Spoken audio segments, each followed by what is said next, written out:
Halo Sobat Oto, sekarang kita mau bahas caranya menghindari kecelakaan hebat pas saat kita mengemudi di jalan tol. Di tol itu banyak banget terjadi kecelakaan, hampir setiap hari pasti ada kecelakaan di jalan tol manapun.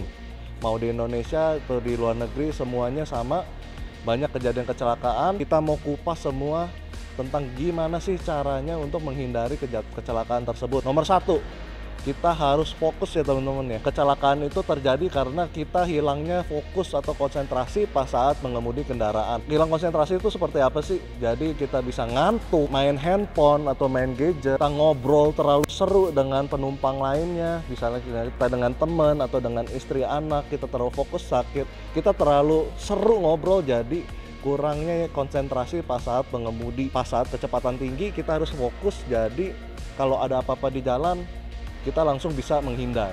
Nomor 2 adalah jaga jarak sama mobil di depan. Kenapa harus jaga jarak? Menurut peraturan, kita kan harus jaga jarak 5-10 meter dengan mobil depan.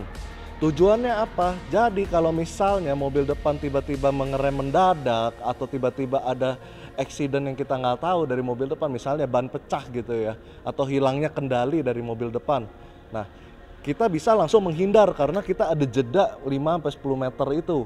5-10 meter itu kalau diestimasi adalah 2 detik dari kecepatan 60 km per jam. Jadi teman-teman punya waktu 2 detik untuk dapat menghindar. Itu adalah waktu yang cukup untuk kita mengambil antisipasi terhadap kejadian yang ada di depan mobil kita. Harus fokus pertama dan juga harus jaga jarak. Jadi nggak terjadi kejadian tabrakan parah yang kita tidak inginkan ya. Nah, yang ketiga adalah jangan ngebut di jalan. Nah, teman-teman, ini ngebut juga salah satu faktor yang paling besar untuk terjadi kecelakaan di jalan tol. Jadi banyak orang yang merasa mobilnya tuh enak gitu untuk dibawa ngebut, merasa jago menyetir, tapi itu yang salah satu mengakibatkan kecelakaan karena orang yang kita selip itu biasanya kaget dan itu bisa terjadi kecelakaan. Jadi dianjurkan untuk mengemudi dengan kecepatan yang sudah diatur di jalan tol. Nah, teman-teman bisa cek untuk batas kecepatan jalan tol itu yang biasa ada di papan di sebelah kiri, di kiri yang biasanya gede tuh, ada minimum dan maksimum kecepatan di jalan tol. Misalnya minimum 60 km per jam dan maksimum 100 km per jam.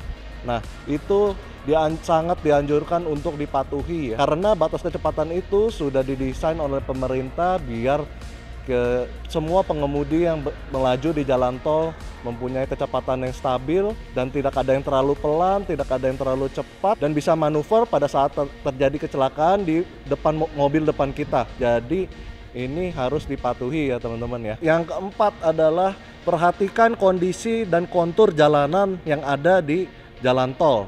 Nah, kenapa harus perhatikan kondisi? Kondisi itu seperti hujan atau tidak gitu loh, ada legok atau tidak gitu. Jadi biasanya terjadi di musim hujan.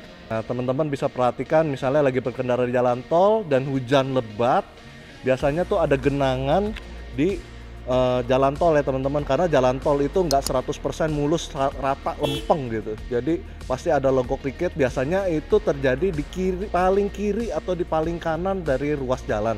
Jadi itu di ruas 1 atau ruas 4 ya biasanya, atau ruas 5 yang ujung sama ujung. Nah, di bagian ujung-ujung itu biasanya terjadi ada legokan. Ada legokan itu karena curah hujan yang tinggi, pasti ada kubangan atau genangan air. Nah, kalau kita melaju terlalu cepat, terus tiba-tiba kita melindas kubangan air tersebut, bakal terjadilah aquaplaning. Apa sih aquaplaning itu?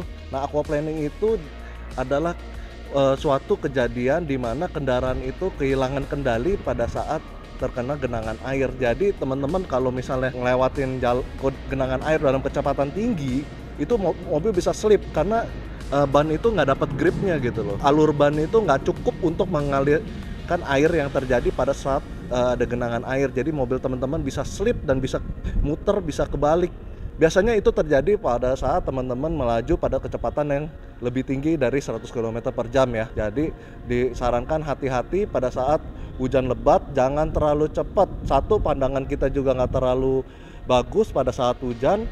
Dua, bisa terkena kubangan air tiba-tiba pada saat kita melaju. Jadi saya sarankan di saat hujan itu berkendaralah pada di minimum kecepatan, yaitu di 60 km per jam pada saat di jalan tol. Dan yang terakhir, jika teman-teman yang mengalami kejadian yang tidak diinginkan di jalan tol, maka harus memakai tanda segitiga atau hazard yang ada di tengah mobil atau di posisi biasanya di konsol tengah, untuk menandakan mobil teman-teman tersebut ada terjadi kejadian tidak diinginkan.